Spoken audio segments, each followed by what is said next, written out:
കോതമംഗലം തട്ടേക്കാട് കൂട്ടിക്കൽ ഭാഗത്ത് കാട്ടാനയുടെ ആക്രമണത്തിൽ പശുവിന് പരിക്കേറ്റു. കോതമംഗലം ഡിവിഷനിൽ തട്ടേക്കാട് സെക്ഷൻ പരിധിയിൽ കീരമ്പാറ പഞ്ചായത്തിൽ 1-ാം വാർഡിൽ കൂട്ടിക്കൽ ഭാഗത്ത് താമസിക്കുന്ന ചേരമ്പാട്ട് രവിയുടെ പശുവിനെയാണ് കാട്ടുകൊമ്പൻ ആക്രമിച്ചത്. പശുവിന്റെ വലത് കൈക്കും വയറിനുമാണ് മുറിവേറ്റത്. കോതമംഗലം ഡിവിഷനിൽ തട്ടേക്കാട് സെക്ഷൻ പരിധിയിൽ കീരമ്പാറ പഞ്ചായത്തിൽ 1-ാം വാർഡിൽ കൂട്ടിക്കൽ ഭാഗത്ത് താമസിക്കുന്ന ചേരമ്പാട്ട് രവിയുടെ പശുവിനെയാണ് കാട്ടുകൊമ്പൻ ആക്രമിച്ചത്. പശുവിന്റെ വലത് കൈയുടെ ഭാഗത്തും വയറിനുമാണ് മുറിവേറ്റത്. ചേലമല വനത്തോട് ചേർന്നുള്ള നെടുംതള്ളിൽ എബി എന്നയാളുടെ പറമ്പിൽ പുല്ല് തിന്നാൻ കെട്ടിയിട്ട പശുവിനെ ഉച്ചയ്ക്ക് 1:30 മണിയോടുകൂടി കാട്ടാന കുത്തി പരിക്കേൽപ്പിക്കുകയായിരുന്നു. രവിയുടെ ഭാര്യ തങ്കമ്മ ഓടി രക്ഷപ്പെട്ടു. ആന ചേലമല വനഭാഗത്തേക്ക് ഓടിപ്പോകുകയായിരുന്നു. തുടർന്ന് വിവരമറിയിച്ചതിനെ തുടർന്ന് വനപാലകരും പോലീസും സ്ഥലത്തെത്തി. 6 മണിയോടെ ഡോക്ടറെത്തി പശുവിനെ പരിശോധിച്ച് മരുന്ന് നൽകി. പശു വളർത്തലാണ് തന്റെ ഏക വരുമാന മാർഗമെന്നും നഷ്ടപരിഹാരം ലഭിക്കണമെന്നും പശു ഉടമ രവി പറഞ്ഞു. ഉച്ചകഴിഞ്ഞ് എൻ്റെ ഭാര്യ പശുവിനെ മാറ്റിക്കെട്ടാൻ പോയപ്പോഴാണ് ആന നിൽക്കുന്നത് കണ്ടത്. ആനയെ കണ്ടപ്പോൾ അവിടുന്ന് ഓടി രക്ഷപ്പെട്ടു. ഇവിടെ വന്ന് വനപാലകരെ വിളിച്ച് അറിയിച്ചു. അവരെല്ലാവരും വന്നു.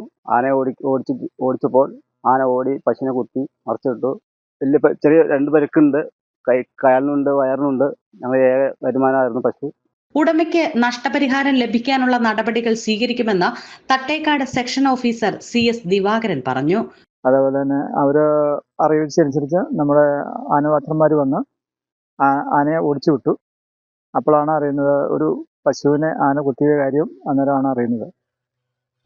അപ്പോൾ ആന കുത്തിയ പശുവിന് ഉടമസ്ഥൻ്റെ ചികിത്സാ സഹായമായിട്ട് ഉടമസ്ഥൻ്റെ അപേക്ഷ പ്രകാരം നമ്മുടെ വനംവകുപ്പ് ആവശ്യമായ നടപടികൾ സ്വീകരിക്കുന്നതാണ്.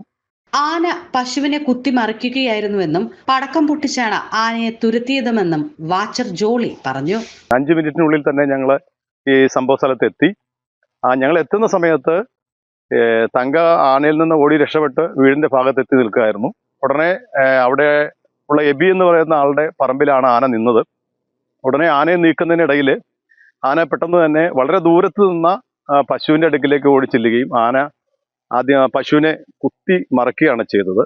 തുടർന്ന് ഞങ്ങൾ പടക്കം പൊട്ടിച്ച് ആനയെ കാട്ടിലേക്ക് മാറ്റിവിട്ടു. 2 പ്രാവശ്യം ആന തിരിഞ്ഞ് ഞങ്ങളുടെ നേരെയും വന്നിരുന്നു. വളരെ ഭീകരമായ ഒരു അന്തരീക്ഷം ഉണ്ടായെങ്കിൽ പോലും അപകടങ്ങളൊന്നുമില്ലാതെ രക്ഷപ്പെടാനായിട്ട് കഴിഞ്ഞു. പശുവിനാണ് കൂടുതലായിട്ട് പരിക്കുപറ്റിയിരിക്കുന്നത്. News desk KCV news.